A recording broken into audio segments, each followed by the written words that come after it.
C'est un héros, un père fondateur, mais comment l'honorer 10 ans après sa mort? La fondation Nelson Mandela a décidé d'éviter la complaisance ou la géographie. Au-delà des hauts faits du grand homme, son exposition « Nelson Mandela est mort » explore les nouveaux regards qui pèsent sur lui.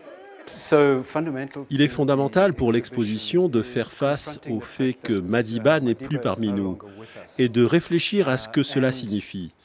Mais nous voulons aussi que l'exposition soit interactive, qu'elle ne soit pas notre récit, mais qu'elle crée un espace où nous pourrons écouter ce que les autres ont à dire.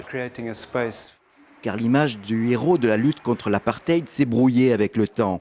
Certains, chez les plus jeunes, souvent lui reprochant d'être à l'origine des problèmes de l'Afrique du Sud d'aujourd'hui, ou de n'en avoir pas assez fait en son temps. Dans diverses communautés, le sel est utilisé dans les cérémonies de purification. Ici, on demande aux visiteurs d'en prendre une poignée et d'y associer une pensée personnelle. Il peut s'agir d'un deuil pour ce pays, d'un hommage à Nelson Mandela, d'un souvenir pour lui. Il peut s'agir de vos propres luttes, de vos propres parcours et de vos démarches personnelles dans ce pays.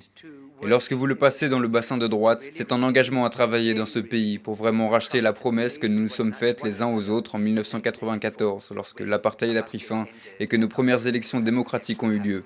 Il s'agit donc d'une pratique collective, une pratique communautaire visant à encourager l'action communautaire.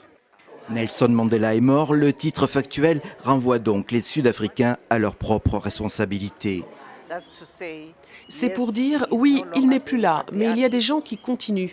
Comment nous assurer que nous ne nous référons pas seulement à lui et à ce qu'il aurait dit, mais aussi à ce que nous faisons aujourd'hui?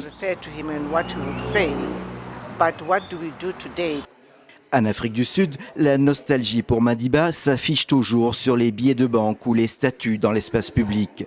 Mais la fondation Nelson Mandela elle-même trace les lignes d'un bon usage de l'héritage du tombeur de l'apartheid.